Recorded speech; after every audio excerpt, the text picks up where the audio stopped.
Hey everyone, welcome to the first book review on this channel. We're going to start talking about literature a little bit here in between the history episodes.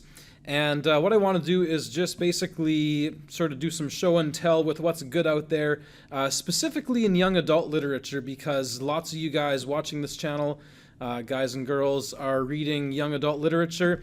And some of it, quite frankly, is a waste of time. And you shouldn't be spending your life reading bad literature. I mean, there's just way too much good stuff out there for you to, make bad choices in your books.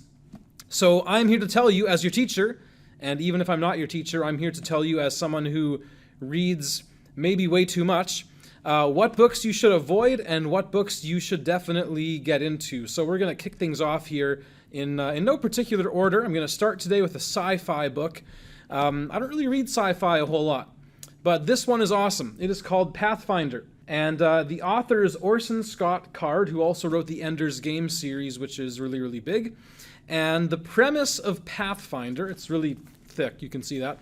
The premise of this book is that I really can't actually tell you too much about it because it would give stuff away, and it's really, really fun to figure it out and to read it and to let the world sort of unfold itself as you go along. But basically, it's about this guy named Rig, and Rig is a teenager, and he has the power to see the path that any living thing has walked or taken throughout its lifetime, and he can see paths that go way, way back thousands of years into history.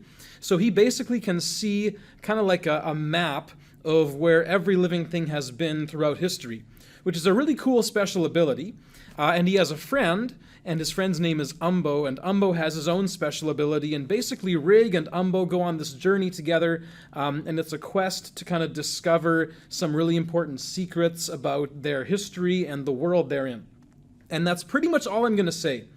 Because this book is way too much fun in terms of just figuring out what's going on and where the story takes place and when the story takes place. All of those are secrets that get revealed as the book goes on, and so I'm not going to reveal those for you, but it's a really, really cool plot. In terms of a rating, I would give Pathfinder a 4.5 out of 5 for sure. It's a really, really cool book, and the reason why I'm going to give it 4.5 stars is because Pathfinder does what all good science fiction does. And instead of just trying to throw action at you, such as, Star Wars or something like that, no disrespect to Star Wars. I realize Star Wars is all cool, for those of you who like it. But Star Wars is kind of like an action movie set in space. Real sci-fi, like Pathfinder and other stuff by Orson Scott Card and other good sci-fi authors, tries to blow your mind, not so much with action, but with ideas. And so the ideas contained in this book, and the stuff it makes you think about when it comes to life, the universe, and everything, is really, really deep and really interesting. Time travel becomes a big theme in this novel, and most time travel stories that I'm aware of, like the most complex they'll go, is basically where Pathfinder starts. So like every other time travel story gets to a certain level of complexity where the author thinks they've blown your mind. Like in the Harry Potter series, in the 3rd book, when Harry and his friends have to go back in time to stop the hippogriff dying and stop Sirius Black being killed, and they run into themselves in the past. And it's like this big time loop thing. Most authors do that, and they're like, oh, that was a cool idea.